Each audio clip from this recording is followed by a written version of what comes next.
한국 현대 시에 의해 수업을 계속하겠습니다. 이번 시간은 제목에 나오신 대로 어조 부분입니다. 신교재 275페이지 그리고 구교재는 몇 페이지냐? 네, 구교재는 300 아니지 258페이지 보도록 하겠습니다. 네, 지금쯤 이제 기말고사에 대해서 조금 궁금하신 분이 있을 것 같은데요. 네, 아직 날짜랑 시간, 장소는 저번 시간에 말씀을 드렸고요. 7월 2일날 목요일이죠. 그때 우리 수업 시간 정해진 강의실에서 시험을 볼 겁니다. 아마 시험 범위가 조금 궁금하실 것 같은데요. 뭐 일단 전부 다 뭐 할 수는 없겠죠. 그래서 좀 계속 좀 생각 중인데 제가 이번 주 안에 그 공지를 통해서 기말고사 시험 범위를 알려드리도록 그렇게 하겠습니다. 일단 뭐 교재 제가 시험 수업했던 내용 그리고 이제 교재가 중심이 될 거고요. 뭐 시험에는 여러 가지 종류가 있겠지만 뭐 아주 여러분들의 창의성 같은 것을 좀 제가 좀 창의성 뭐 비판적 사고력 뭐 그런 것을 체크하고 싶긴 하나 저의 역량이 조금 부족한 관계로 그거는 좀 힘들 것 같고 그냥 교재에 있는 내용을 제대로 이해했는가 뭐 하는 거를 중심으로 내겠습니다. 쉽게 얘기하자면 그냥 이제 뭐 잘 외우신 분이 좋은 점수를 받을 수 있는 뭐 외운다라기보다는 뭐 잘 이해하신 분들이 좋은 점수를 받을 수 있는 뭐 그런 시험이 될 거라고 생각이 듭니다. 여튼 범위는 뭐 너무 부담스럽지 않게 라고 확신을 못 드리겠습니다. 뭐 제가 어떻게 하든 부담스러운 분은 분명히 있을 테니까 최대한 좀 줄이는 쪽으로 하고요. 뭐 오늘이 6월 11일이죠. 뭐 지금 강의는 12일쯤 올라가겠는데 6월 14일까지 15일까지 그러니까 이번 주말까지 제가 공지사항의 시험 범위를 올리도록 하겠습니다. 자, 그러면 어조 부분 보도록 하겠습니다. 앞서 봤던 이제 그 내용은 즉 이제 상징까지의 내용은 상징, 인유, 뭐 패러디 이까지의 내용은 이제 시 텍스트를 중심으로 해서 이제 번역한 텍스트의 어떤 구성 원리, 제목도 그렇잖아요. 시의 구성 원리라고 되어 있죠.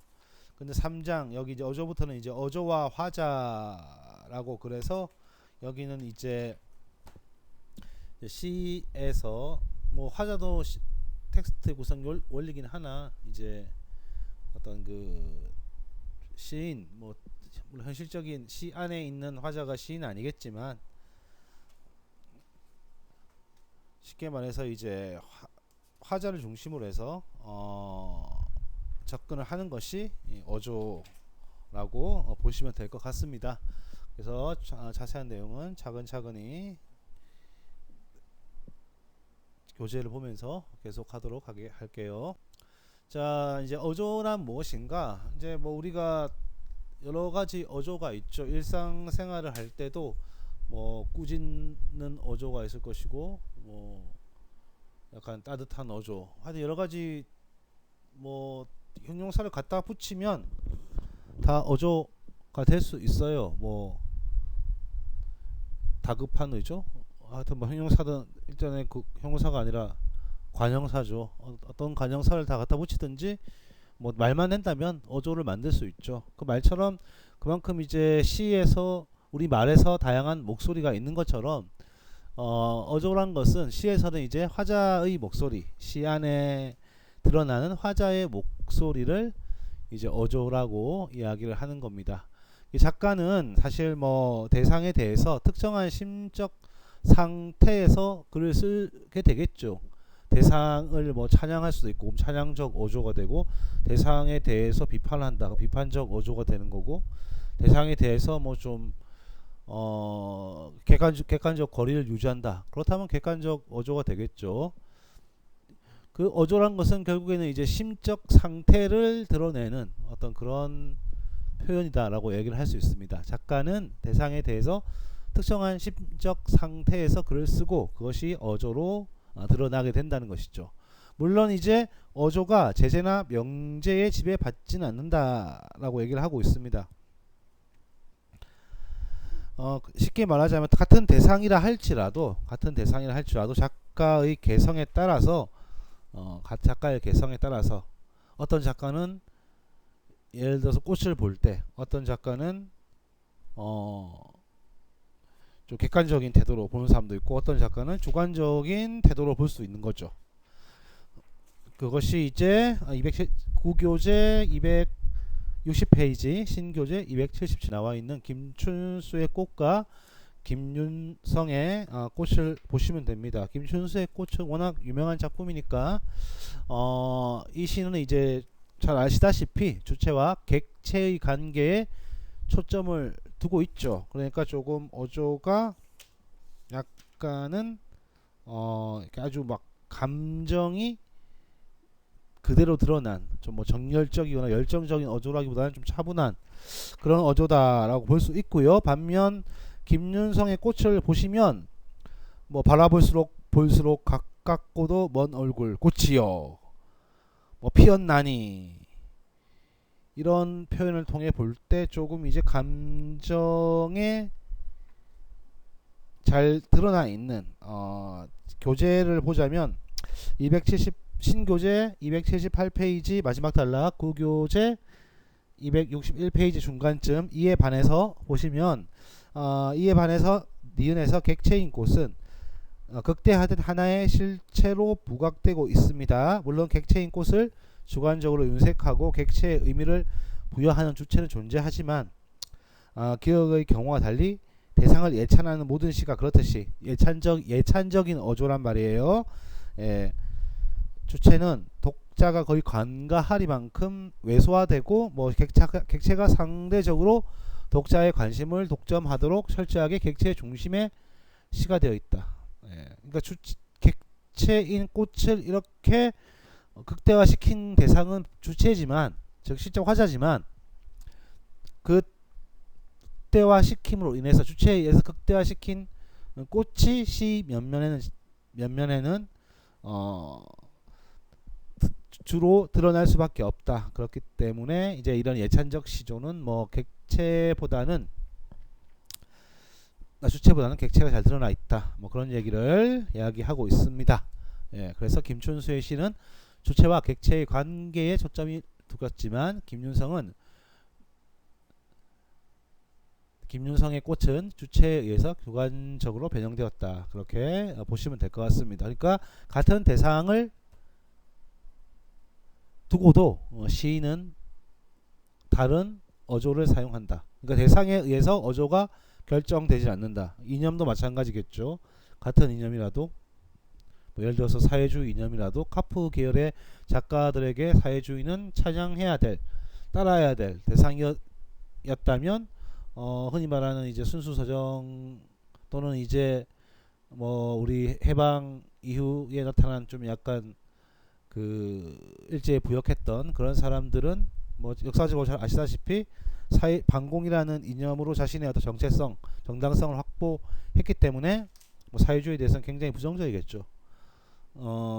그렇기 때문에 말씀드린 대로 어조는 대상에 종속되지 않는다. 이념에 종속되지 않는다. 그리고 물론 같은 작가가 같은 대상에 대해 시를 쓰더라도 약간 뭐 다른 어조를 보일 수도 있죠. 사실은 그렇기 때문에 이 어조라는 것은 작가의 개성을 드러내는 측면이다 라고 이야기를 할 수 있습니다. 자, 구교재 262 친교재 279페이지 보시면 이제 이 미당의 초기 작품인 대낙과 후기 작인 우중 유재인데도 둘 다 이제 뭐 성행이라든지 강렬한 관능이 독자를 자극하지만 대조적인 어조를 보여주고 있죠. 그렇기 때문에 이 두 작품의 예를 통해서 같은 작가라 할지라도 같은 대상에 대해서 다른 어조를 볼 수 있다. 뭐 그런 것을 우리는 파악을 할 수 있습니다.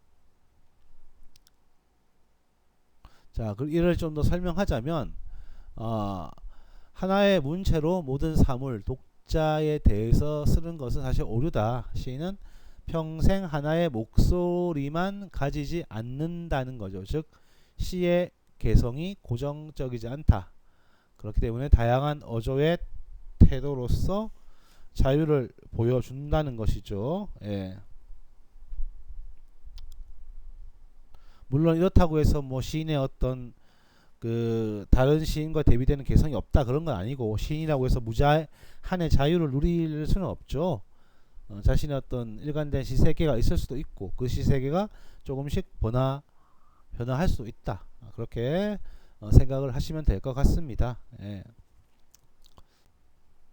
자, 다음은 이제 풍자인데요. 풍자가 왜 어조에 나오느냐라고 얘기를 하자면 결국 이제 제재에 대한 태도로서 가장 주목되는 어조 중 하나가 풍자이기 때문이죠. 그러니까 풍자적 어조만 있는 것은 아니겠지만 이게 풍자가 어조의 특징으로 가장 중요하다. 왜? 풍자라는 것은 기본적으로 이제 인간의 뭐 어리석음, 악덕, 부조리한 사회 현실을 폭로하고 비판하는 문학 형태 중 하나죠.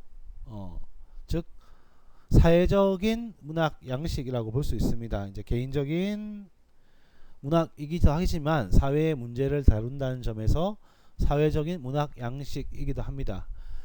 물론 이제 비판 자체가 풍자의 목적은 아니죠. 결국 비판을 한다는 것은 뭐 풍자뿐만 아니라 다 마찬가지겠지만 그 현실에 대한 어떤 극복의 의지, 그런 것을 간접적으로는 보여주는 거죠. 그러니까 현실을 좀 개선하려는 그런 목적이 있죠. 물론 이제 우리가 흔히 이야기하는 뭐 리얼리즘 문학, 예를 들어서 뭐 사회주의 리얼리즘 뭐 그런 것과 비교를 해보자면 풍자는 사실 뭐 그 어떤 개선의 현실에 대한 비판은 충분하지만 그 현실에 대한 개선, 현실의 변혁 의지, 그런 것들은 사실 뭐 사회주의 리얼리즘이나 비판적 리얼리즘에 비해서 좀 상대적으로 이렇게 좀 부족하죠. 그러니까 뭐 사회주의 리얼리즘 같은 경우는 대놓고 이제 어떤 그 전망, 즉 시 안에서 나아가야 된다고 생각하는 그 방향성이 거의 뭐 대놓고 또는 뭐 약간 어떤 비유적으로 상징적으로 뭐 드러나 있는 경우가 대부분이고, 뭐 비판적 리얼리즘 같은 경우라도 현실의 부정에 대해서 더 진지한 어조로 이야기를 하고 있기 때문에 그 진지한 어조로 이야기한다는 것은 결국 읽는 사람도 진지해질 수밖에 없는 것이고, 진지하게 현실의 부정에 대해서 이야기를 한다면 결국 어떻습니까? 우리가 읽으면서 현실에 대해서 이게 좀 뭐가 문제가 있네 라고 생각을 할 수밖에 없죠. 뭐 예를 들어서 신경님의 가난한 사랑 노래를 읽는다. 그렇다면 어떻습니까? 가난하기 때문에 사랑도 못하고 그리움도 버려야 되고 두려움도 느낄 수 없는 그러한 문제적 상황, 그걸 보면서 이 가난이라는 것이 참 사람들을 인간다운 어떤 감정마저도 단순히 가난이 어떤 물질적인 결여만을 의미하는 것이 아니라 인간다운 감정마저도 제대로 향유란 말이 좀 이상하네요. 제대로 느끼지 못하게 하는구나 라고 생각을 할 수 있죠. 그렇기 때문에 뭐 가난한 사람들이 좀 없는, 최소한 뭐 물질적으로 가난하다 하더라도 이런 정신적인 어떤 인간적인 감정은 빼앗으면 안 된다 하는 뭐 그런 생각을 하게 되죠. 그런데 풍자는 사실 이제 아무나 부조리한 현실을 극복하여 당위적 현실을 지향하는 개선의 목적이 있다고는 하지만 그게 이제 약간 환멸에 가까우면 그 현실 극복 의지가 사실 좀 부수적인 게 돼요. 그러니까 현실에 대한 비판 자체가 어떤 목적이 되고 그 현실을 극복하고자 하는 의지는 굉장히 잘 보이지 않는 그런 게 될 가능성이 풍자라는 문학은 일반적인 리얼리즘에 비해서 좀 낮죠. 그러니까 우리가 뭐 풍자까지로 리얼리즘을 보자면 뭐 리얼리즘에 대한 여러 가지 개념 정의가 있겠지만 풍자까지도 리얼리즘으로 볼 수 있다. 그렇다면 이제 부조리한 현실 문제를 드러내고 문제에 대한 극복 방향까지도 그것이 뭐 대놓고 보여져 있진 않지만 어느 정도 암시하고 있다. 그런데 풍자가 가장 좀 낮죠. 그 현실 극복하고자 하는 의지가 낮다. 왜? 환멸, 뭐 비관주의, 뭐 그런 것에 빠질 가능성이 높기 때문이죠. 최승호 282페이지에 최승호의 양철 고래 같은 게 사실 그 대표적인 거죠. 예. 양철 고래라는 어떤 물리적 폭력을 우화화시킨 거죠. 예. 그렇기 때문에 이 풍자의 우화하는 양철 고래가 가지는 어떤 이 압도적인 위력 앞에서 어떤 이것을 극복할 수 있는 가능성을 찾기는 사실 쉽지 않습니다. 예. 그렇기 때문에 현실의 지향하는데 개성이 있다 제가 줄친 이유는 이게 좀 쉽지 않다는 얘기죠. 예. 세속적인 문학 형태다. 인간과 삶에 대한 모든 것에 관심을 두고 있기 때문에 쉽게 말하자면 이제 세속적이란 말이니까 굉장히 말 자체가 좀 부정적인 의미인데 이제 뭐 이 교재를 쓰신 분께서는 이제 아무래도 좀 리얼리즘을 보다는 좀 이제 김준수 같은 분을 좋아하시니까 좀 더 세속적이라고 썼지만 그냥 현실적이다 쓰시면 되겠죠. 현실적이다. 예. 그러니까 뭐 어떤 현실을 떠난 뭐 낭만적인 그런 데는 별 관심이 없는 그런 문학이란 거죠. 낭만과 정반대 쪽에 있는 것이 풍자니까요. 예. 그리고 저항문학이며 저항문학이다. 예. 현실을 좀 넘어서고 싶어하는 측면이 있다라고 하는 것이죠. 그러나 이제 이 저항이라는 것이 사실은 뭐 능동적인 저항, 적극적인 저항은 아니다. 그렇게 말씀드릴 수 있고 제가 밑에 별표 뭐 여기서 말하는 풍자는 이라고 썼는데 여기서 말하는 이제 이 교재에서 말하는 풍자는 이제 부정적인 대상을 비꼬아 희화화하는 일반적인 풍자와는 좀 다소 다르다.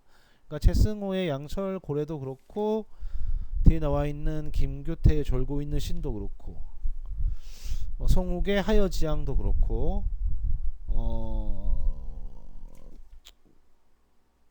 그렇게 뭐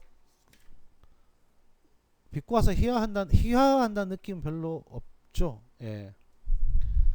물론 졸고 있는 신도 약간 그 신의 권위를 떨어뜨려서 희화시킨 면이 있긴 하지만 최승호의 양철 고래는 좀 그런 면이 적다.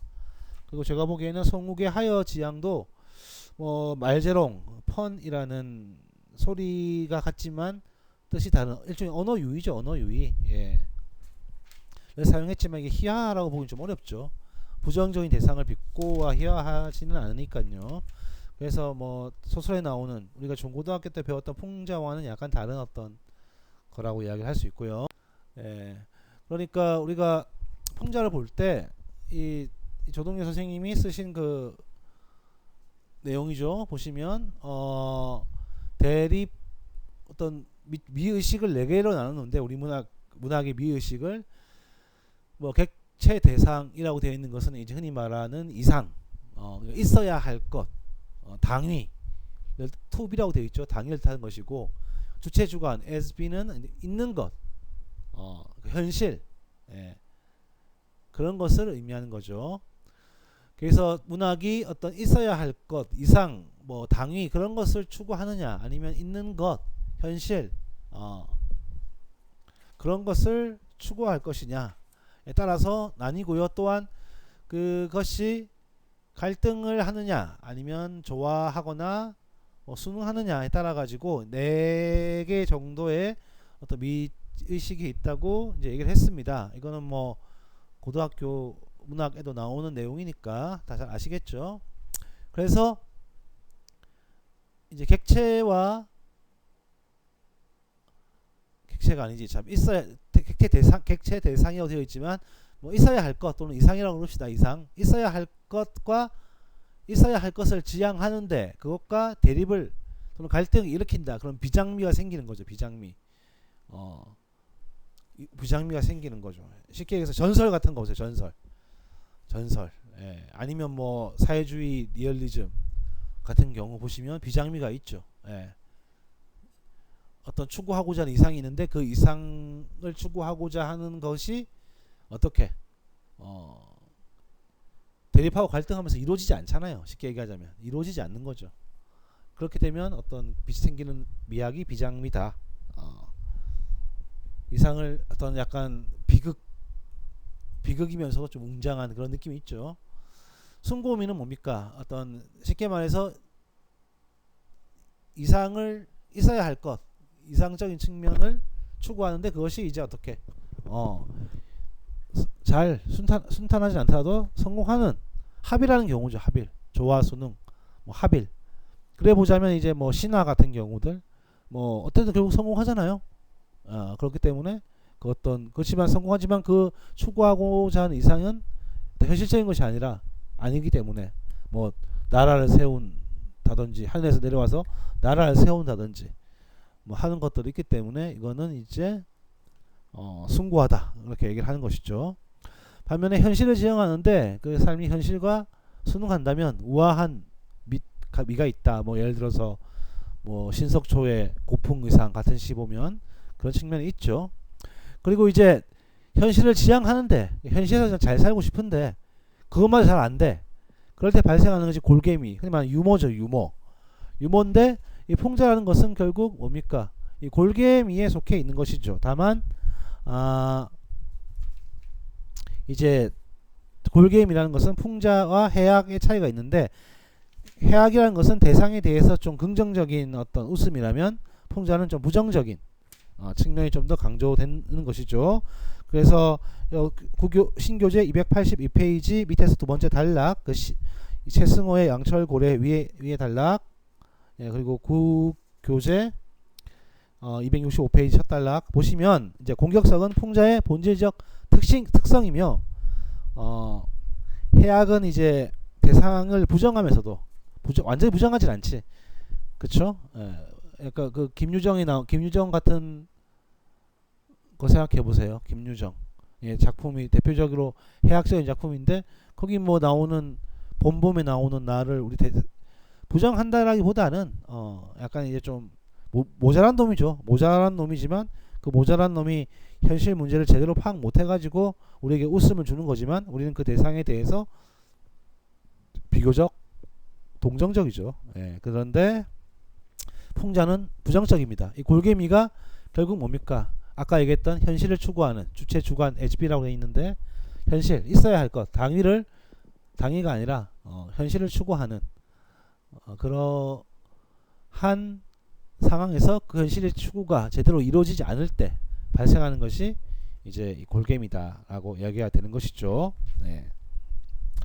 그렇기 때문에 이 비장미에 해당하는 것은 좀 리얼리즘 뭐 80년대 90년대 또는 뭐 잘 나갔던 그런 어떤 뭐 사회주의 리얼리즘 또는 뭐 비판적 리얼리즘 뭐 그런 텍스트들이 좀 비장미를 갖고 있다면 왜냐면 그들이 추구하는 것은 사실 좀 낭만적인 대상이죠. 이상적인 것들이겠죠. 그런데 이제 그것이 철저한 현실적인 것을 추구하는데 그것이 이루어지지 않을 때 이렇게 풍자나 해악 같은 골개가 드러난다는 것이죠. 이걸 봐도 풍자라는 것은 결국 이게 이제 현실적인 문학이구나 하는 것을 우리가 이해를 할 수 있습니다. 신교재 289, 구교재 271, 어조 창조의 시적 장치를 보겠습니다. 단어는 의미와 소리로 나눌 수 있죠. 표에 나와 있죠. 신교재 290, 구교재는 271페이지 표에 나와 있는데, 의미는 이제 메시지, 즉 의미를 전달하는 것과 어조를 표현하는 것이 있고요. 소리는 물리적 소리과 어떤 심리적 기분을 드러낼 수 있다. 이 두 가지로 우리가 이야기를 할 수 있습니다. 그러니까 의미라는 것은 단순히 의미를 전달하는 것이 아니라 어떤 어조를 표현하는 것이죠. 예. 단어에서 예를 들어서 뭐 비속어가 아니라 뭐 갑자기 비속어가 떠오르는지 모르겠는데 뭐 개 같다라는 말을 한다고 봅시다. 그러면 그것은 너의 행동이나 말이 그다지 좋지 않다, 그런 의미를 전달한과 더불어서 어떤 저희 어조가 표현되는 것이죠. 어떤 비판적이고 비꼬는 듯한 그런 어조가 동시에 포함되는 것이고, 또 단어의 소리 같은 경우도 당연히 이제 기본적으로 물리적 소리가 있지만 또 뭡니까? 간의 심리적 기분을 드러낼 수 있다는 겁니다. 대표적인 것이 이제 김종서의 그 시조 삭풍은 나무 끝에 불고 명월은 눈 속에 찬대라는 시가 있죠. 요 시를 보시면 이제 상점이 찍힌 부분, 끝, 찬, 뭐 집, 파, 큰한, 거칠 등의 자리에 상점이 찍혀 있는데, 요거는 이제 파열음, 파찰음 등 약간 이제 불쾌음이라고 했는데 이게 왜 불쾌한지 모르겠으나 좀 강한 느낌이 있죠. 그래서 남성적 어조를 드러내고 있다. 토운이란 말은 어조죠. 토운, 톤. 예. 구교재 보신 분들은 토운이 뭔가 헷갈릴 수 있는데 무슨 뭐 한자어인가 토운 뭐 라고 생각할 수 있는데 그냥 톤입니다. 톤. 예, 톤. 자, 어조를 표현하는 건데, 김종서의 시 같은 경우는 물리적 소리로서 어떤 심리적 기본적 남성적인 어조를 드러내고 있고, 반대로 김영랑의 시는 유음을 주로 사용해서 여성적 어조를 드러내고 있죠. 뿐만 아니라 어떤 리듬이라든지 이미지도 어조 창조에 기여를 합니다. 예를 들어서 이병기의 난초 같은 경우는 사음보의 그 저번에 배우신 것 같지만 양반적 유교적 리듬을 가지는 시조라는 장르예요. 그러니까 사음보의 리듬을 가지고 있다 보니까 이것은 아무래도 좀 이제 좀 급격한 또는 뭐 격렬한 정서를 표현한다라기보다는 좀 차분한 뭐 어조에 어울릴 가능성이 높다는 거죠.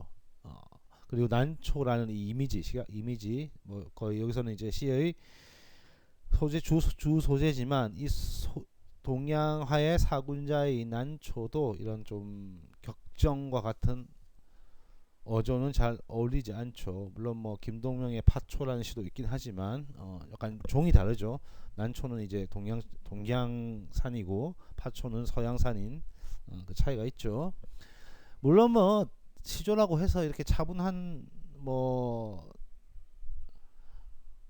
그런 걸 보기는 어렵습니다만은 시조라는 어떤 사음보 이미지와 이 난초라는 소재가 어떤 좀 차분한 어조를 창조하는데 기여를 했다라고 볼 수 있죠. 사실 뭐 시조라는 게 좀 당시에 좀 접하기 쉬운 어떤 노래 한시에 비해서 접하기 쉬우니까, 그러다 보니까 특히 이제 뭐 일종의 훈민적 성격을 가지는 저기 이제 뭐 또는 뭐 유교적 이점을 표현하는 그런 요소로도 많이 쓰였겠지만, 또는 이제 어찌 보면 그 양반들이 기생들하고 노는 자리에서 뭐 노래방 같은 데서 부르는 노래 같은 것도 있죠. 예.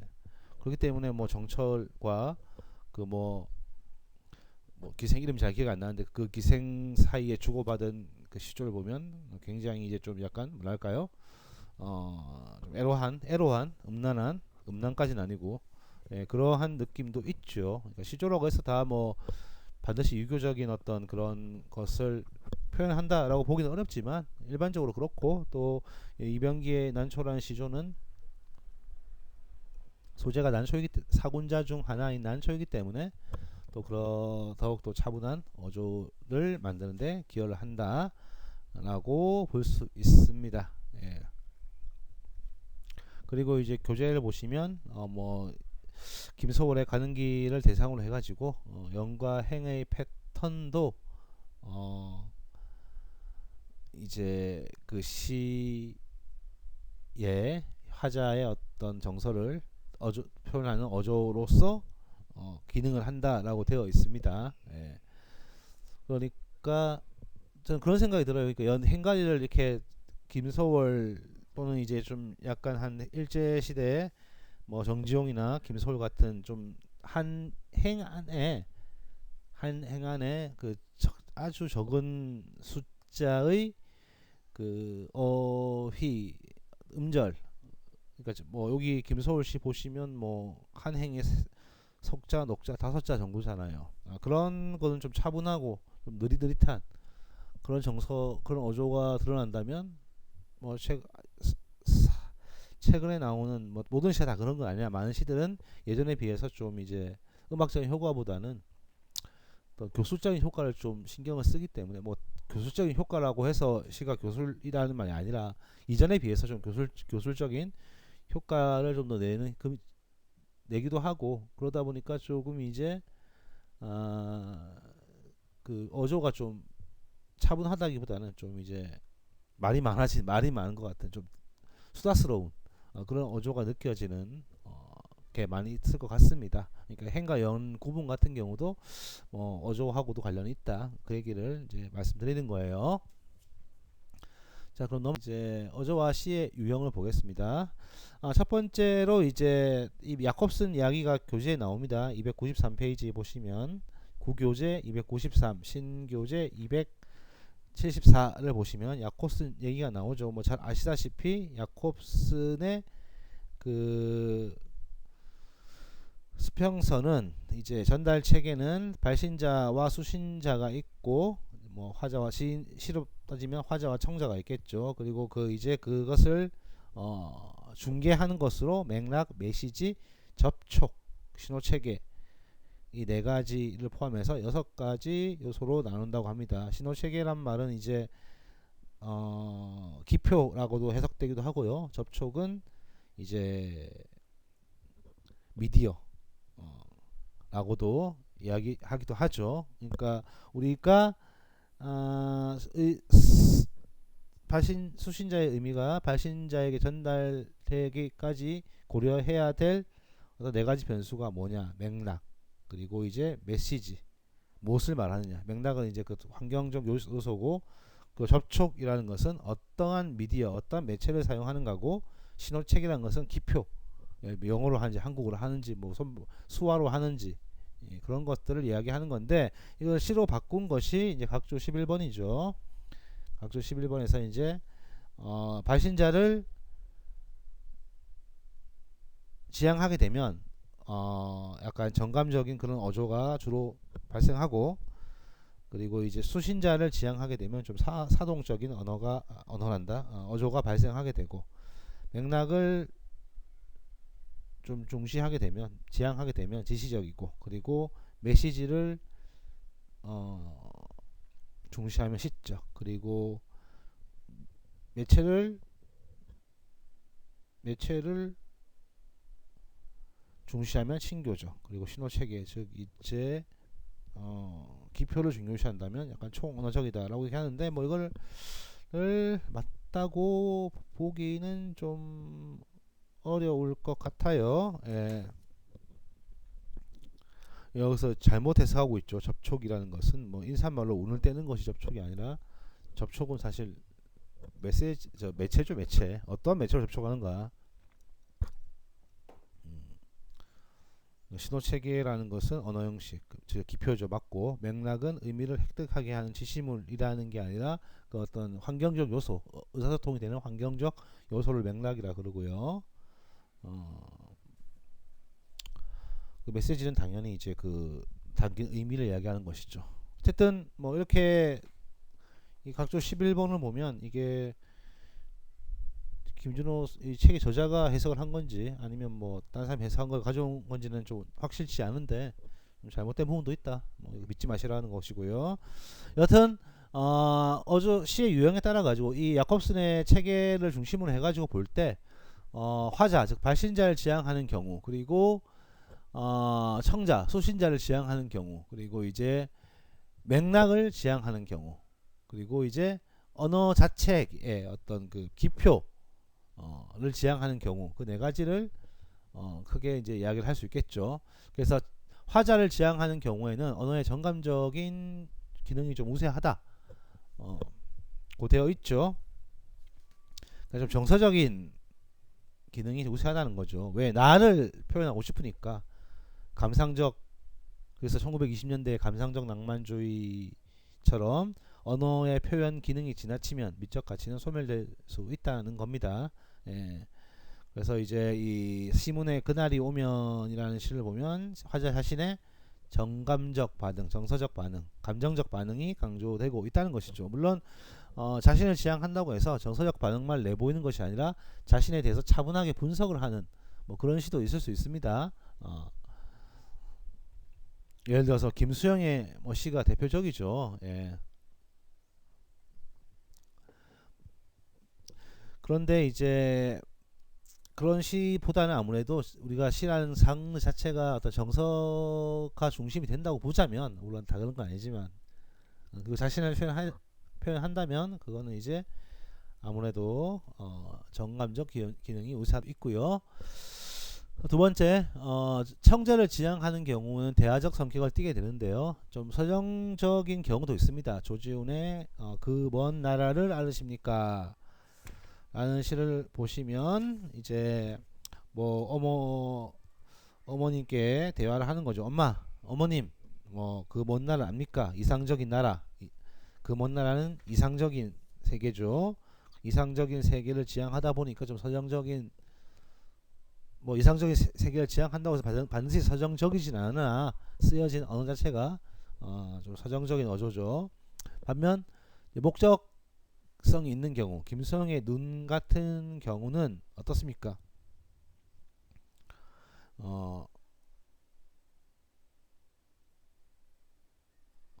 청자의 반응을 요구하고 있죠. 기침을 하자, 젊은 시인이여 기침을 하자라는 것은 이제 단순히 어떤 대화를 통해서 자신의 서정성을 드러내고 싶은 것이 아니라 눈이라는 대상을 통해서 어떤 그 시인들에게, 젊은 시인들에게, 뭐 모든 젊은이들에게라고 얘기해도 괜찮겠죠. 눈에다 기침을 하는 것처럼 자신의 가진 어떤 마음속에 있는 모든 것들을 거리낌 없이 말하는 것, 그런 것, 그런 어떤 청자에게 무언가를 요구하는 듯한 그런 것이죠. 그래서 목적시에 좀 어울리는 형태라고 되어 있습니다. 예. 그리고 세 번째, 맥락을 지향할 때 언어의 지시적 기능이 우세한 경우입니다. 즉 정보 전달에 적합한 소재라고 할 수 있죠. 예.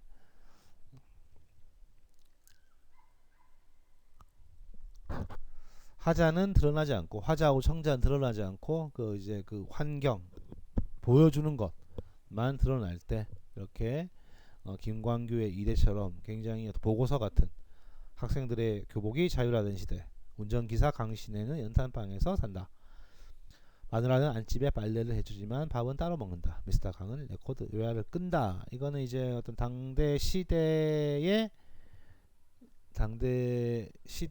어떤 한 단편을 보여주는 거죠. 학생들의 교복이 자율화되었다. 1980년대죠. 근데 강씨는 여전히 연탄방에서 삽니다. 연탄을 재워놓는 방에서 산다는 얘기예요. 여전히 서민들의 삶은 팍팍하다. 그리고 강씨의 마누라는 안집에 빨래를 해준다. 해주지만 밥은 따로 먹는다. 즉 식모 같은 건데, 그래도 입주 가정부처럼 같이 뭐 밥을 먹는 것이 아니라, 같이 식사를 하는 뭐 그런 게 아니라 아예 따로 먹는, 즉 이제 뭐 하녀 같은, 겸상을 하지 않는, 겸상을 하지 않단 말은 그거잖아요. 너와 나는 서로 이제 급이 다르다, 계급이 다르다, 그런 의미잖아요. 예. 미스터 강은 레코드 로얄을 끈다. 이거는 뭐 DJ인가요? 하여튼 이렇게 맥락을 지향한다. 뭐 맥락을 지향한다. 즉 이제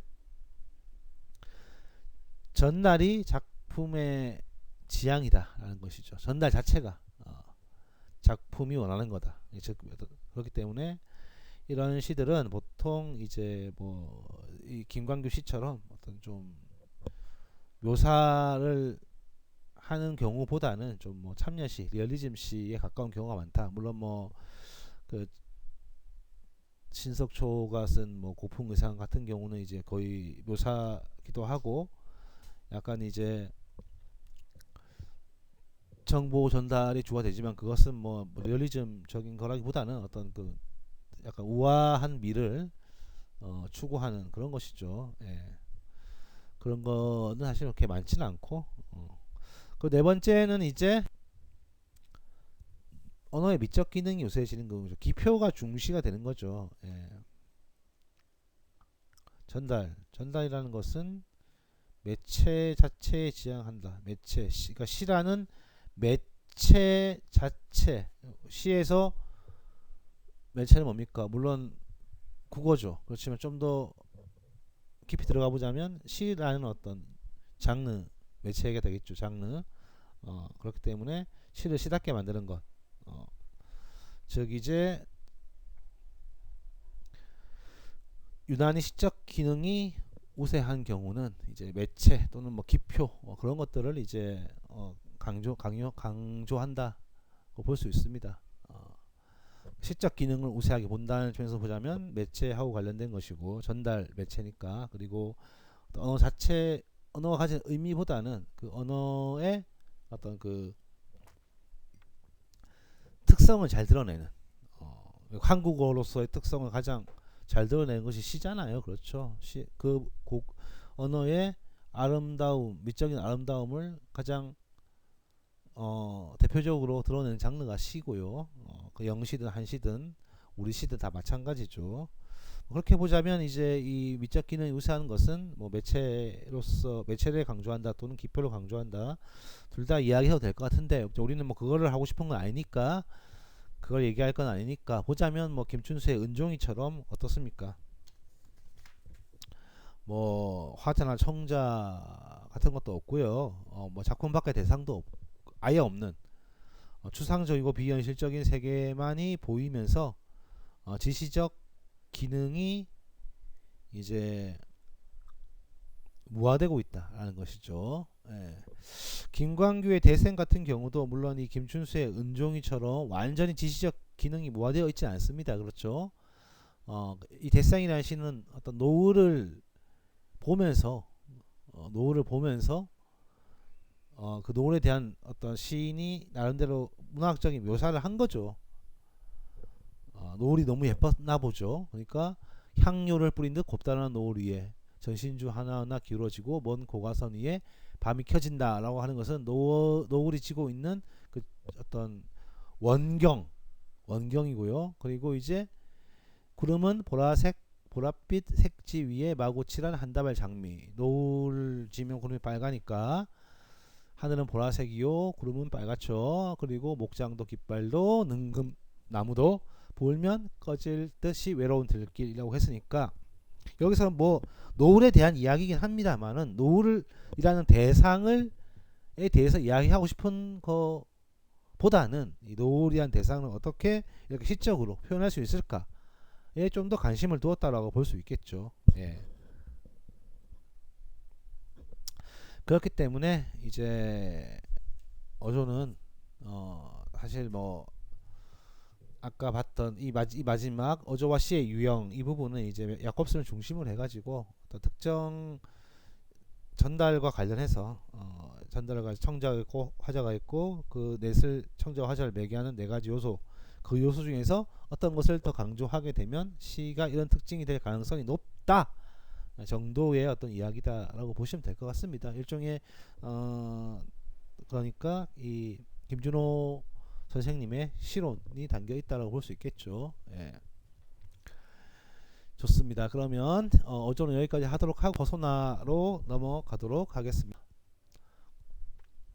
자, 퍼소나는 이제 일단 퍼소나를 하기 전에 시의 개성론이 있는데 몰 개성론이라는 게 있죠. 개성론이 있고 몰 개성론이 있는데 이 개성론은 뭐냐? 개성론은 제가 여기 PPT는 얘기 안 했지만 여러분 그 교재 구교재 281페이지 신교재 300페이지를 보시면 이제 개성론과 뭘 개성론이라고 그래서 개성론이라는 것은 뭡니까? 쉽게 이야기하자면 작가의 개성이 작품 속에 표현되어 있다라고 보는 거죠. 그러니까 작가와 시적 화자를 동일시할 수 있다. 굉장히 많은 부분, 뭐 100% 갖기는 어렵겠지만 뭐 굉장히 많은 부분 동일시할 수 있다는 것이죠. 그래서 대표적인 게 이 박목월의 일상사를 보시면 되겠죠. 청마는 가고 지훈도 가고 그리고 수영의 연결식 그날 아침에 이상한 바람이 불었다. 뭐 아시다시피 박목월 시인도 그렇게 뭐 장수를 하시진 않았으나 뭐 유치한 시인이라든지 조지훈 시인 그리고 김수영 시인보다는 조금 더 사셨죠. 그러니까 뭐 이 부분을 볼 때 이 박목월 개인의 이야기구나 라는 것을 우리가 이해할 수 있습니다.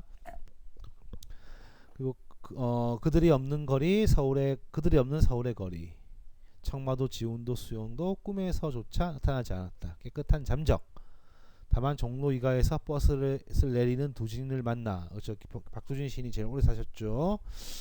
그 청록파에서 제일 일찍 돌아가신 분이 조지훈 시인이고 그 다음에 박목월 그 다음에 박두진인데 어쨌든 백주노상에서 몇 마디 이야기를 나누고 어느 젊은 시인의 출판 기념회가 파한 방거리를 박남수 시인과 거닐고 김종길 시인은 어느 날 아침에 전화가 걸려왔다. 그리고 오늘은 차값이 40원 15%가 뛰었다.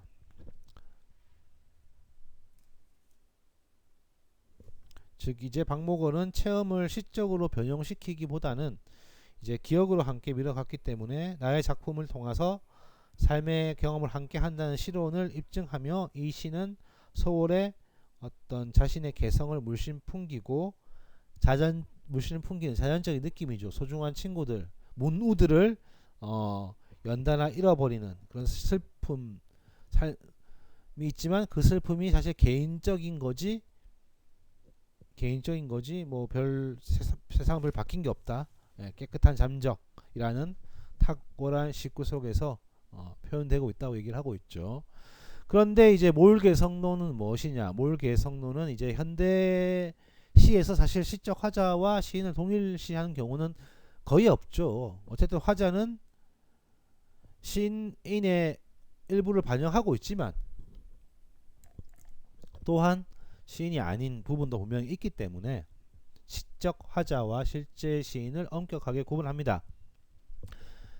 물론 이제 윤동주라든지 뭐 윤동주 같은 경우는 뭐 많은 부분이 이제 시적 화자와 시인이 굉장히 일치된다고 볼 수 있고요. 방금 봤던 박목월의 후기시 같은 경우도 많은 부분 시적 화자와 시인이 좀 일치하는 그런 시가 많이 있습니다.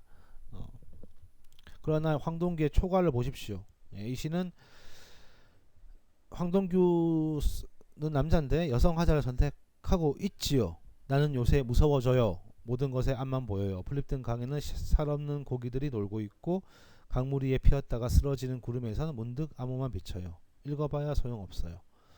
혓잘린 꽃들이 모두 고개 들고 불행한 살들이 겁없이 서 있는 것을 보고 있어요. 달아난들 추울 뿐이에요. 곳곳에 쳐있는 새 그물을 보세요. 황홀하게 무서워요. 뭐 여성 하자 남성이라고 이런 말을 쓰지 않으라는 법은 없지만 보통 일상적으로 볼 때 문어적 표현을 볼 때 뭐 다 그런 건 아니고 사실 남녀를 나누는 게 좀 의미는 없지만 특히 경상도권에서는 더더욱 그런데 남성분들은 문어적 표현을 쓸 때 합쇼체 하십시오체를 많이 쓰고 여성분들은 해요체를 많이 쓰죠.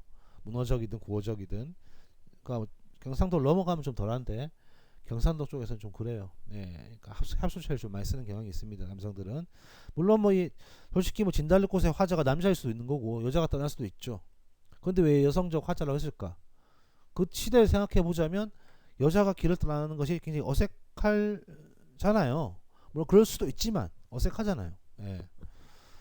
황동규의 이 초가 같은 경우는 잘 모르겠습니다. 뭐 남자 이게 여성적이라기보다는 좀 이제 겸손한, 공손한, 좀 스스로 약간 좀 소심한 그런 자아를 보여주고 있죠. 이게 실제 황동규와 얼마나 일치하는지 모르겠으나 다른 사람이라고 생각하는 게 더 맞겠죠.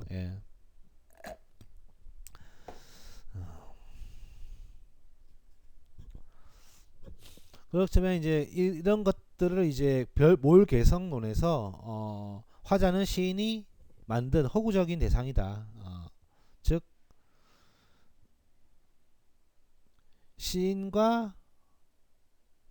작품 밖에 존재하지만 화자는 작품 안에 존재하죠. 그래서 이를 화자를 시인과 구분할 때 우리는 퍼소나라고 하죠. 즉 시인과 구분되는 화자로서 가면이죠. 가면. 가면이란 게 그렇죠. 이게 어떤 얼굴을 드러낸과 가림의 양가적인 측면이 있잖아요. 그러니까 제가 만약에 말뚝이 가면을 쓴다. 그럼 뭡니까? 말뚝이라는 대상을 분명히 드러내고 싶은 거지. 그렇지만 저는 숨기는 거잖아요. 그렇죠. 가면극이란 게 그런 것처럼 저를 숨기는 거잖아요. 제가 말뚝이라는 가면을 쓰게 되면 나는 말뚝이다라는 것을 드러내는 것이지만 실제 저는 숨기는 거잖아. 그러니까 시인이 이 퍼스나 가면을 쓰게 되면 화자로 가면을 쓰게 되면 실제 시인은 그 뒤에 숨게 되고 또 드러내는 시적 화자가 시 안에선 전면화되죠. 물론 이제 이 봉산 탈춤하고 다르게 봉산 탈춤을 춘다면 제가 완벽하게 말뚝이가 돼야 되겠지만 우리가 연기를 하는 연기자들을 보면 어떻습니까? 아무래도 다른 사람을 연기를 하지만 자신의 그 어떤 생각이 일정 부분 드러나죠. 예. 자신이 일정 부분 드러나죠. 그러니까 작품 속에 드러난 어떤 개성은 시인의 개성이 아니지만 시인의 특성이 아니지만 어느 정도 시인의 모습이 드러나 있다. 물론 시인마다 다를 수 있죠. 어떤 연기자는 정말 자신을 완전히 지워버리고 그 배역에 몰입해서 나중에 이제 연기가 끝나도 그 배역에서 못 벗어나가지고 괴로워하는 뭐 그런 사람이 있다. 그런 뭐 이야기 많이 들어보셨죠, 여러분들?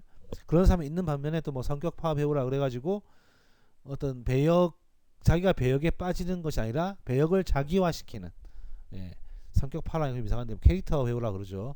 그러니까 배우 자체가 캐릭터가 있는 거예요. 그래서 이제 감독들이 캐스팅을 할 때 이런 캐릭터가 필요하면 이 캐릭터에는 이런 배우가 어울려 하면서 캐스팅을 하죠. 말인즉슨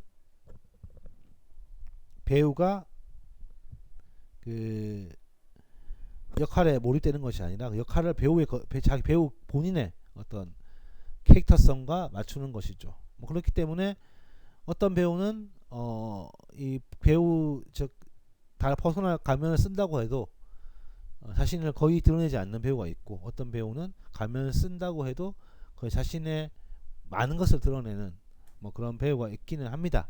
마찬가지로 시에서도 이 퍼소나는 감춤과 숨김의 이중적 성격을 지니고 있고 또한 감춤이 시인에 따라 가지고 어떤 자신을 드러낸과 감춤의 정도가 매우 다르다. 어떤 시인은 완전히 그 얼굴을 구별할 수 없는 완전히 뭐 옛날에 뭐 무슨 영화입니까? 톰 크루즈 나왔던 미션 임파서블인가? 그때 꽤 오래전에 제가 본 건데 최근 거 말고요.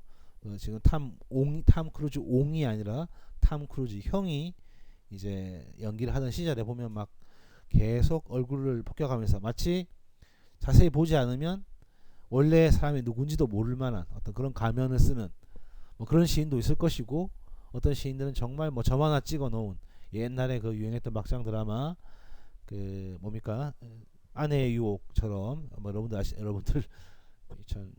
여러분들이 보셨으면 거의 뭐 이제 초등학교 때 보셨겠네요. 점 하나 찍어 놓고 바뀌었다고 하는 뭐가 바뀐지 모르겠는데 그런 경우도 있겠죠. 그래서 퍼소나는 시인과 구분된 하긴 하나 사실 뭐 중요한 거는 이제 시적 화자는 시인이 아니다는 것이고 다만 아까 윤동주의 예도 받고 박목월 예도 받지만 거의 일치하는 뭐 점 하나 찍은 듯한 그런 차이를 보이는 사람도 있고 완전히 다른 황동규의 초가라든지 뭐 김소울의 진달래꽃처럼 좀 완전히 다른 어떤 좀 많이 다른 그런 시적 화자를 내세운 경우도 있다. 이렇게 말씀을 드릴 수 있겠습니다. 자, 이렇게 화자는 시인에 의해서 선택되어진 거다. 그렇게 말씀을 드릴 수 있겠습니다. 그러니까 다른 말로 하자면 시인은 시적 효과를 위해서 화자를 선택하는 거죠. 즉 시점을 선택하는 겁니다. 뭐 시점은 여러 가지가 있겠죠. 뭐 1인칭도 있고 2인칭도 있고 3인칭도 있는데 뭐 서정시 역시 특정한 화자를 뭐 1인칭 화자를 선택할 수도 있고 3인칭 화자를 선택할 수도 있죠. 그런 어떤 시점을 선택해서 극적 효과를 시적인 효과를 낼 수 있는 것이죠. 교재 구교재가 284페이지 그리고 신교재가 305페이지 보시면 김대규라는 시인의 야초라는 시를 있습니다. 이 시를 보시면 시적 화자가 누군지 우리가 쉽게 판단할 수 있죠. 돈 없으면 서울 가서 용변도 못 본다. 오줌통이 퉁퉁 불어가지고 시골로 내려오자마자 아무도 없는 들판에 서서 그걸 냅다 꺼내 들고 서울 쪽에다 한바탕 싸댔다 라는 것을 봐서 시골 사내이며 그리고 좀 이제 우직스러운 그런 사내라는 것을 알 수 있죠. 우직한 시골 사내를 화자로 설정을 했습니다. 그리고 약간 좀 이제 뭐 교재에서는 야만스럽다라고 하는데 야만스럽다라기보다는 좀 이제 거친 그런 태도는 그리고 좀 비속어적인 표현 그런 것들은 이 화자를 내세웠기 때문에 굉장히 적절하다 볼 수 있으며 또한 이것은 도시에 대한 혐오감을 표현하는데 아주 적절하다라고 이야기를 할 수 있습니다. 그래서 어떤 화자를 선택하느냐 하는 것은 결국 작품에 설정된 어떤 극적 상황 그런 것들에 의해서 좌우가 되는 것이죠. 교재 구교재 285에서 286 신교재 306페이지 보시면 두 편의 시가 있는데 이 두 시는 모두 이제 약간 여성적인 화자 뭐 존댓말 쓰면 다 여성적 화자인가 라고 얘기를 할 수 있겠지만 여튼 뭐 예전에는 다 이렇게 표현을 했으니까 여성적 화자를 썼는데 이거는 이제 약간 매저키즘적인 그런 인간상을 느끼게 하는데 우리가 일상적으로 생각할 때 도움이 된다 그렇게 이야기를 할 수 있습니다. 그래서 물론 이 퍼소나는 함부로 선택되는 것은 아니죠. 뭐 독자의 이게 시라는 것이 일종의 대화라고 보자면 독자의 기대와 시인 자신의 선택이 중요하죠. 예. 그러니까 대화를 나누는 두 사람 사이에서 양자가 모두 이해 가능할 수 있는 언어로서 대화를 해야 되죠. 시도 마찬가지입니다. 그렇기 때문에 독자들이 공유할 수 있는 그런 어떤 즉 독자들이 봤을 때 이런 사람이라면 이런 목소리를 낼 것이다. 이런 퍼소나라면 화자라면 이런 목소리를 낼 것이다. 라는 것을 독자들이 어느 정도 이해할 수 있는 그러한 것을 내세워야지만이 제대로 이해가 되겠죠. 예를 들어서 아까 봤던 김대규의 야초란 시에서 나름대로 도시적 화자 농촌의 좀 야만적인 우직한 그런 화자를 내세웠는데 그런 화자가 쓰는 언어가 굉장히 좀 세련되었다. 그냥 특수한 경우죠. 일반적인 경우가 아니고 그렇다면 독자들은 그 화자를 왜 그렇게 내세웠는지에 대한 의도를 파악하기 어려울 것이다. 그렇게 볼 수 있고요. 두 번째는 이제 시인 자신의 선택이죠. 시인이 이제 자신의 뭐 인생관이라든지 세계관, 가치관 뭐 등등을 공유할 수 있는 인물을 화자로 선택한다. 그러니까 시인이 자신이 표현하고자 하는 주제라고 해도 무방하겠죠. 주제를 잘 표현할 수 있는 그런 인물을 화자로 등장시키는 게 맞고요. 또 일반적인 관습 또는 뭐 당대적 관습이라고 얘기를 하고 있는데 화자의 선택은 이런 일반적 관습이나 당대의 관습에 지배를 받을 수밖에 없겠죠. 그래서 시의 화자가 당대의 관습적 역할에 크게 벗어나 버리면 어떻게 됩니까? 당대 독자들은 이런 화자의 화자를 수용하지 못하는 것이죠. 그러니까 아까 여성적인 화자다, 혼잣말을 써서 여성적인 화자다라는 것도 지금에서는 약간 현재의 어떤 그 독자들은 사실 좀 이제 이런 어떤 관습에 대해서 여성은 왜 존댓말을 써야 되냐 하는 이런 대해서 의문을 제기할 수 있고 문제를 제기할 수 있죠. 그러니까 약간 선택되기 어려울 수 있다. 그러나 이제 뭐 2, 30년 전만 해도 이런 여성적인 존댓말을 특히 이제 비격식적인 요로 끝나는 비격식적인 존대어를 쓰는 경우는 이제 여성적인 화자다라고 생각을 할 수 있는 거죠. 예. 그래서 뭐 30년대 교재 보시면 그 이상이 계획대로 이상의 그 오감도 연작시가 계획대로 다 연재되지 못한 것도 이러한 이유 때문이다. 즉 당대적인 관습을 제대로 이해하지 못했기 때문에 그 표현적인 측면이 뭐 물론 더 컸겠지만 그런 것들이 말도 좀 이상한 화자, 당대 관습에 의해서 좀 수용되기 어려운 화자는 대중들에게 시를 잃는 대중들에게는 받아들여지기가 어렵다는 것입니다. 뭐 근데 뭐 이건 뭐 사실 호소나뿐만 아니라 표현도 마찬가지죠. 이상의 시가 사실 뭐 안 받아들여진 것은 당대의 어떤 시적 문법, 그러니까 이상이 생각했던 시와 당대 시를 읽는 그 담화 공동체 안에서의 시가 달랐던 거죠. 그러니까 이상의 언어는 당대에 받아들여지기 어려운 언어였기 때문이겠죠. 예, 그러니까 뭐 오감도까지만 해도 그럭저럭 어떻게 뭐 해석을 할 수 있는, 지금 오감도는 뭐 고등학교 수준에서 오감도 첫 편째 그 한 아이가 뭐 13인의 아해가 하는 거는 고등학교 수준에서 이제 다 해설이 되고 있죠. 그런데 이제 뒤로 가면 갈수록 이제 이거 뭐 어쩌자는 건지 즉 이상이 생각했던 시적인 언어는 그 당시 언중이 당시에 이제 그 시를 향유하는 사람들이 생각했던 것과는 달랐기 때문에 사실은 이게 뭐 안 된 거다, 사람들이 거부한 거다, 그렇게 볼 수 있겠죠. 이걸 뭐 화자만으로 한정 짓는 건 좀 한계가 있습니다. 다만 이제 퍼소나를 통시적으로 개관해 보면 당대의 가치관과 세계관을 뭐 구별할 수도 있고 또 퍼소나의 유형화도 가능해진다라고 할 수 있습니다. 즉 쉽게 얘기하자면 퍼소나를 통해서 당대의 가치관이나 세계관을 구별 가능하다. 아까 말했던 여성적 화자를 쓴다면 어떠한 가치관을 지닌 시가 주로 많이 나오는가, 뭐 그런 거를 우리가 이야기할 수 있다는 것이죠.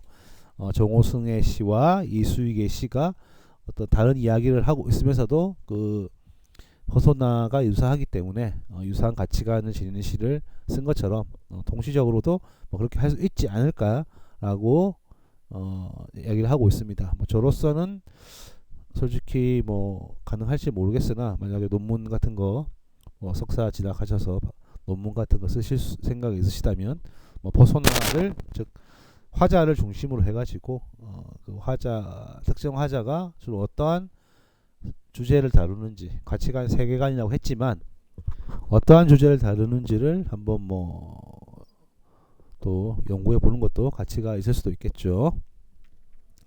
자, 또한 어떤 시점 선택도 시의 유형화의 기준이 되기도 합니다.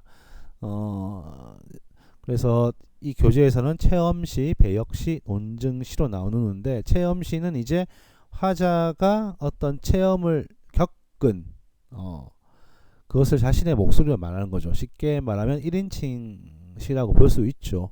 근데 이걸 두 가지로 나눌 수 있다고 책에서 얘기를 했습니다. 즉 현재적 진술처럼 보이게 하는 독자에게 지금 여기서 일어나고 있는 일인 듯한 감각을 주는 경우가 있죠. 현재 시점으로 얘기하는 것이죠.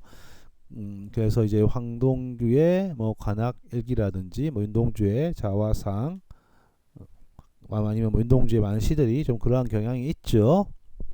현재 시점으로. 그래서 황동규의 관악일기도 뭐 서울대 나오신 걸 자랑으로 여기시는지 관악일기라고 썼는데, 여튼 이 뭐 시들을 이제 보자면 아주 뭐 별난 황동규의 관악일기를 보자면 그냥 일상적인 것들을 시적 대상으로 삼았죠. 예. 화자의 자신의 체험을 현재 시점으로 서술함으로써 약간 화자와 독자와의 교감을 강조하는 경우고요.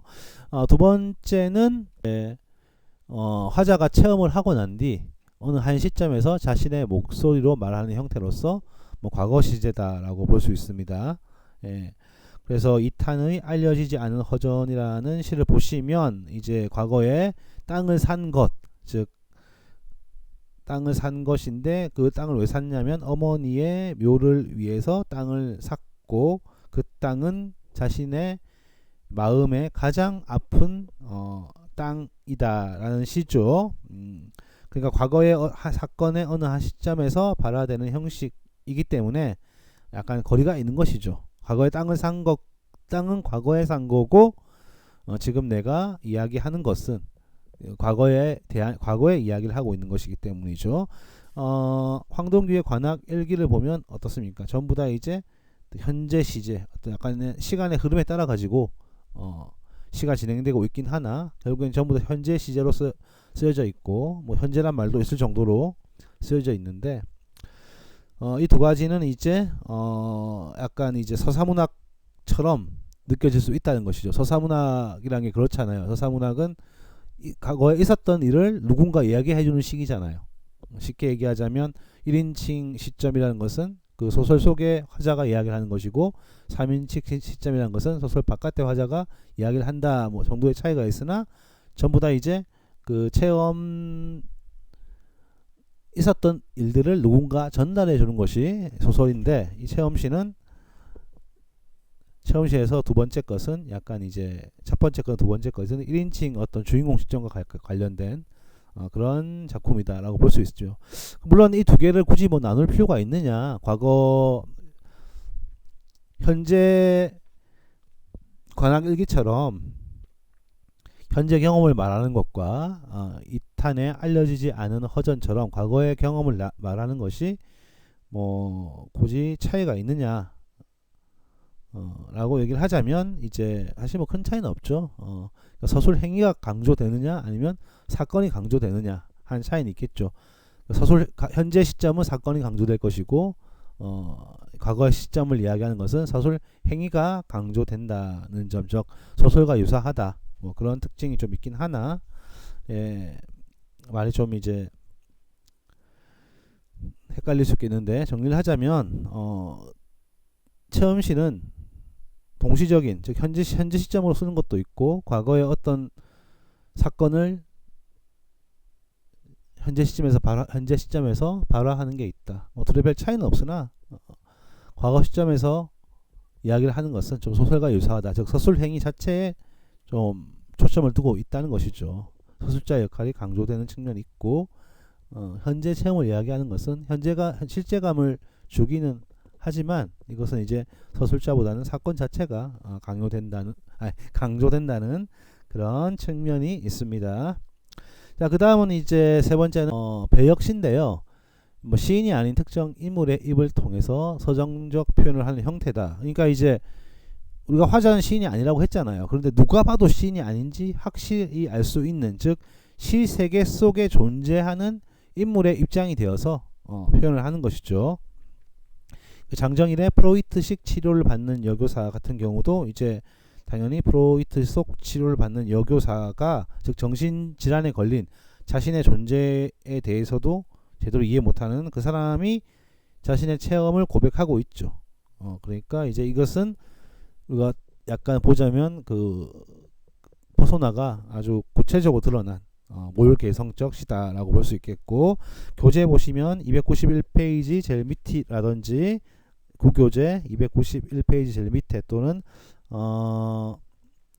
신교재 312페이지 밑에 보시면 313페이지 처음을 보시면 뭐 고려소교의 정과정곡 또는 삼이인곡, 진달래꽃, 만해시 등에서 흔히 볼 수 있는 그런 형태라는 것이죠.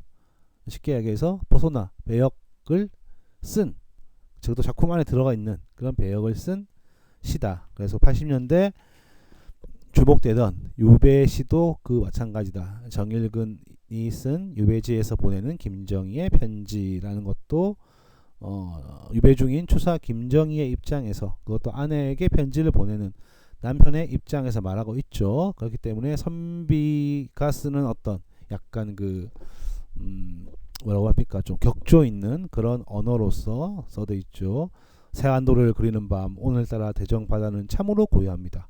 부인 지난달 추사흘 가복을 통해 보내주신 서책과 편지를 이달 하순 늦게야 반가이 받아 읽으며 이순 나이에도 천리 물길과 천리 물길 큰 바다를 건너온 그리운 북향 내음에 어쩌고 하면서 한 문장으로 이루어진 이 시는, 이 부분은 한 문장으로 이루어져 있는데 이제 만연체, 왠지 선비들이 쓸만한 어떤 그런 문장으로, 또한 어휘라든지 뭐 부인이라는 표현, 마누라, 여보 그러지 않고 부인, 그런 표현은 굉장히 좀 조선조 선비의 입장에서 조금 세련된 격조 있는 그런 언어가 쓰이고 있죠.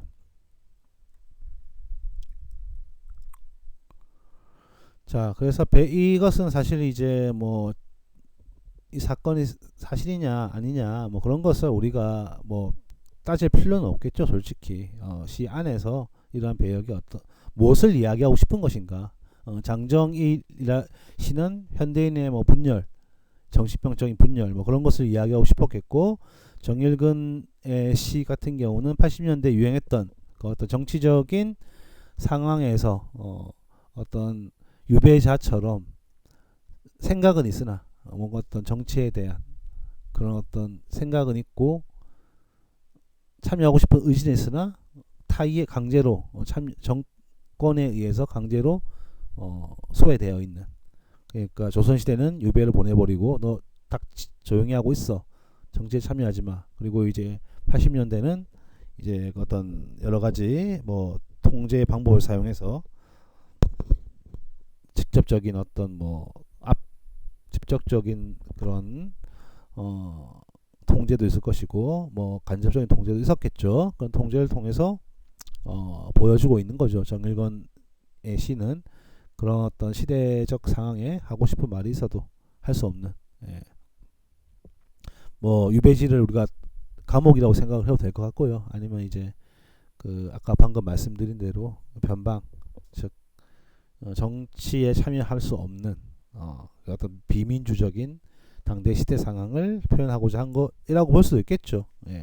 그렇기 때문에 이 두 시들은 결국에는 이 배역을 통해서 가장 시인이 드러내고 싶은 주제를 잘 드러낼 만한 그 배역을 선택을 한 거죠. 그리고 마지막은 이제 논증시라고 있는데, 이제 화자의 체험의 한 부분이 아닌 유형, 즉 화자는 시세계 밖에 있는, 즉 3인칭의 시점이다 라고 할 수 있겠죠. 앞서 봤던 뭐 배역시나 체험시 같은 경우는, 체험시는 자신의 체험을 이야기한 것이고 배역시는 역할을 맡은 사람이 자신의 체험을 이야기하는 거라면, 논증시는 이제 어떤 3인칭 관찰자 시점 또는 뭐 선지적 작가 시점 뭐 그런 것으로 서술된 시다라고 볼 수 있습니다. 그 장정일의 그녀라는 시를 보면 한 여인이 이제 여간 적객업소의 무용수로 설정되어 있는데, 이 여인의 타락 또는 불행의 원인이 좀 코믹하고도 가볍게 서술되어 있죠. 즉 타인과의 가벼운 만남을 통해서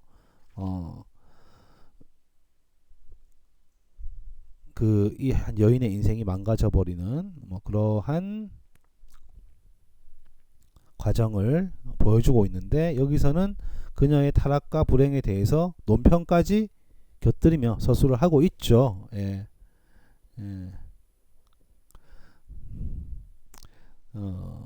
논평까지 곁들이며 서술을 하고 있습니다. 마찬가지로 실 하나 더 여기 민병일의 특전부대 선임하사의 흘러간 청춘, 이 시를 보셔도 어떤 주인공이 선임하사가 등장을 하고 있지만 이 선임하사에 대한 내면 심리까지도 드러나 있죠. 근데 선임하사가 화자는 아니에요. 말인즉슨 소설로 치자면 전지적 작가 시점처럼 이 선임하사는 광주 민주화 운동 때 자신이 이제 나라를 구한 영웅이라고 표창을 받았으나 시대가 바뀌면서 민주화 운동이 되면서 그 자신의 어떤 그 과거가 완전히 부정당해지는 부정당하는 그런 어떤 상황을 이야기를 하고 있는데, 시인은 역시 이 특전 하사의 입장에서 이야기를 하고 있는 것이 아니라 특전 하사를 특전 하사에 대해서 모든 것을 알고 있는 그런 유형이죠. 특전 하사의 내면까지 다 3인칭으로 서술되어 있음에도 불구하고 뭐 후회하거나 원망하지 않았다. 연금 받을 꿈을 키웠다. 기가 멍해졌다. 배반 당한 것 같은 세월에 야속해졌다. 이런 것들은 다 이제 특정 하사의 내면까지도 드러내고 있는 표현이잖아요. 그렇기 때문에 이것은 3인칭이다. 그렇게 이야기를 할 수 있겠습니다. 자, 그리고 넘어가서 이제 객체아와 자기 풍자가 있는데, 이제 융 같은 경우는 이 퍼소나를 뭐냐면 외부 세계와의 관계를 가지는 자의 기능이다. 쉽게 말해서 사람들과 관계를 하기 위해서, 어떤 사회생활을 하기 위해서 그런 보여주는 자라고 본 거죠. 그러니까 한 인간 안에서 우리는 구체적으로 내 자신, 나는 누군가라고 얘기를 하자면 어떻습니까? 내가 뭐 본연에 나가 있고 다른 사람과의 어떤 관계를 유지하기 위해서 또 표현된 나가 있죠. 예.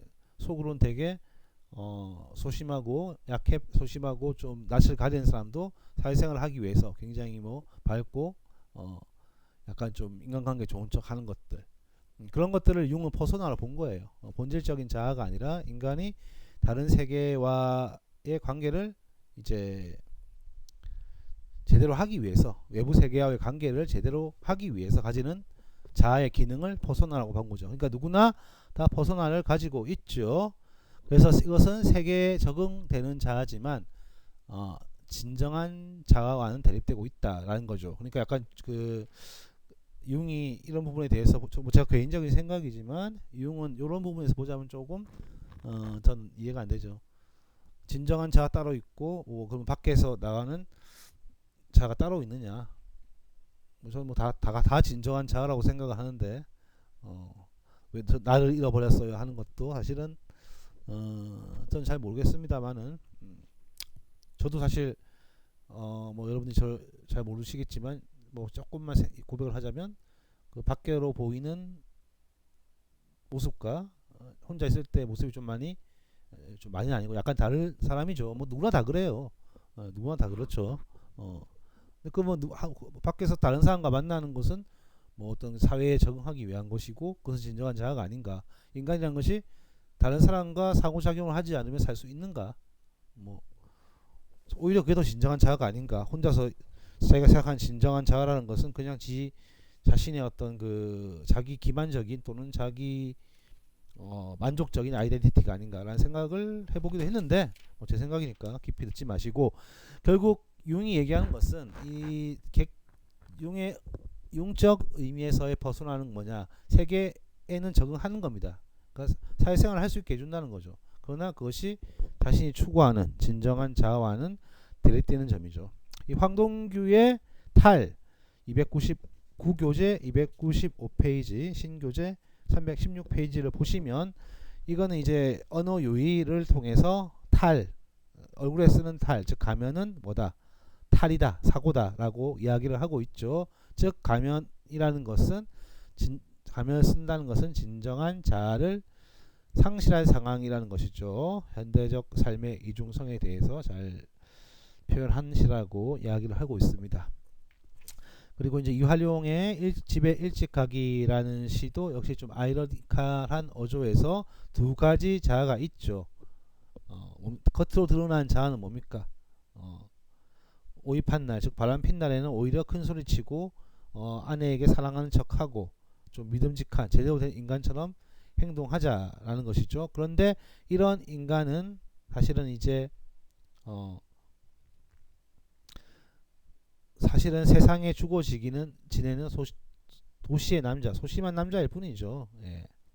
그래서 이 작품은 두 개의 자아가 존재하는데 뭐 어떤 것이 진정한 자아인지 모르나 자아가 분열되어 있는 뭐 그런 상황이다라고 볼 수 있겠고, 뒤에 김광규의 상행도 보시면 298페이지, 구교재 298, 신교재 319 페이지 보시면 두 개의 낯익은 얼굴과 낯선 얼굴을 보이고 있죠. 낯선 얼굴이 이제 진정한 자아지만 낯익은 얼굴은 뭡니까? 사회적 자아, 즉 퍼소나라고 볼 수 있는 것이죠. 융적 의미의 퍼소나라고 볼 수 있는데, 왜 객체화와 자기 풍자냐?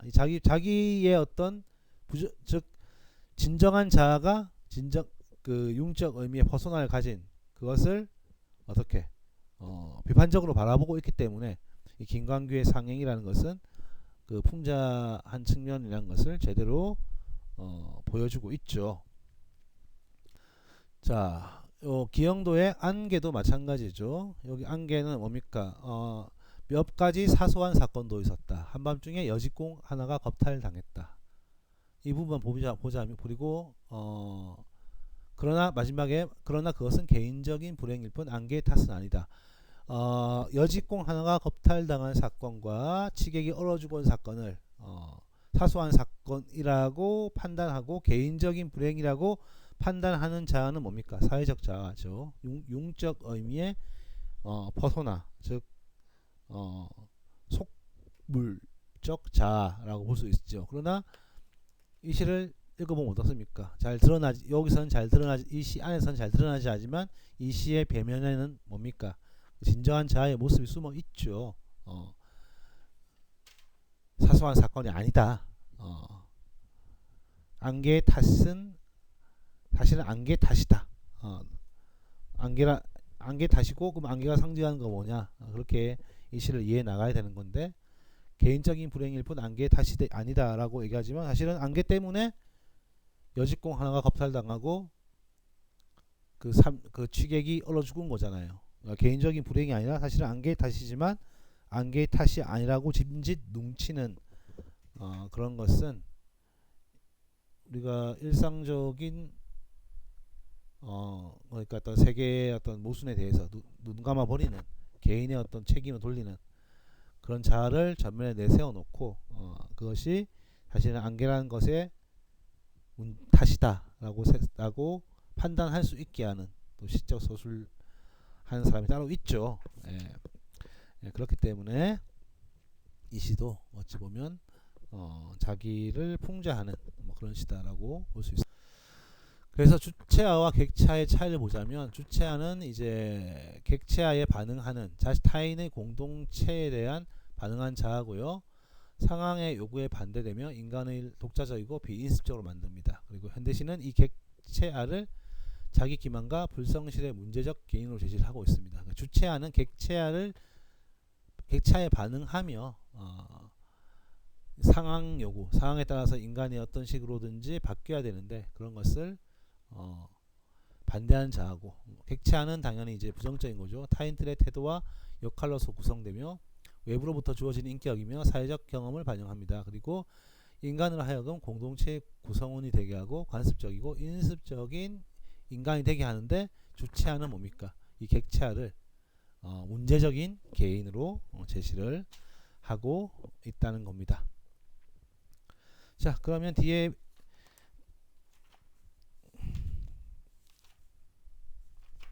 여기까지 하도록 하고요. 뒤에 이제 아이러니와 역설 부분은 따로 하도록 하겠습니다. 두 번째, 그 뒤에 나오는 화자의 두 가지 주체라는 거는 이제 한번 여러분들이 읽어보시면 되는 게, 앞에 있던 내용을 거의 이제 다시 반복을 하고 있는 거라서 그러니까 시인이 드러나느냐 드러나지 않느냐 뭐 하는 것들, 뭐 그런 것들을 이야기하고 있는데, 자, 여기는 넘어가고요. 다음 시간에는 이제 아이러니와 역설까지 아이러니와 역설 부분을 하도록 하겠습니다. 자, 그리고 이제 시험 범위가 많이 궁금하실 건데, 제가 이제 공지사항 이 강의를 지금까지 들으셨으면 공지사항 내용을 봤을 거라고 생각이 되지만, 시험 범위는 이제 이 3절 아이러니와 역설 여기까지 시험 범위를 하고요. 그 다음부터는 이제 강의는 제가 당연히 올리겠지만 뭐 시험 범위는 아니니까 그 다음 강의는 이제 뭐 출석 체크를 한다 라는 마음으로 들어주시면 될 것 같아요. 그리고 약간 그 다음부터는 교재에 있는 내용 간단하게 하고, 제가 또 뭐 강의 계획서에 쓰여 있는 거 다 하기는 좀 어려우나 뭐 시교육과 관련된 뭐 정전과 관련된 그런 문제를 뭐 얘기할 수도 있고요. 뭐 시의 역사 같은 것도 이야기할 수 있겠지만, 뭐 그거는 여러분들이 생각해보니 뭐 문학사 같은 데서 많이 들었을 것 같고, 저는 여러분들이 좀 안 들었을 만한 내용을 새로 얘기를 좀 할까 합니다. 강의 계획서에 나와 있는 그 시교육과 관련된 정전과 관련된 뭐 그런 문제를 좀 이제 논의해 보도록 하겠습니다. 자, 그러면 일단 11주차 강의는 여기까지 하도록 하고요.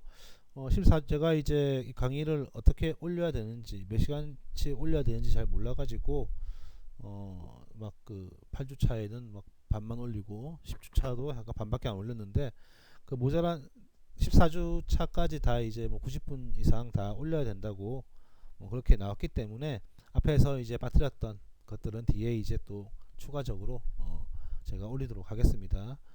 그러니까 전체 뭐 14주차가 잘 4주차치 강의가 잘 빠짐없이 뭐 잘 올라갈 수 있도록 뭐 그렇게 하도록 하겠습니다. 뭐 여러분들이 이것을 좋아하실지 싫어하실지는 여러분들 표정을 안 보니까 잘 모르겠습니다만은 보통 뭐 한두 번 빠지면 좋아하시는데, 많이 빠지면 다들 싫어하시죠. 근데 인터넷 강의이기 때문에 뭐 빠질 일은 없고요. 다 남은 부분을 잘 정리해서 제가 올리도록 하겠습니다. 자, 그러면 오늘은 여기까지 하도록 하고요. 다음 시간에는 아이도니아 역설 그리고 뭐 거리 부분 간단히 하도록 하겠습니다. 강의 듣느라고, 늦게 놀러온 강의 듣느라고 수고 많으셨습니다. 감사합니다.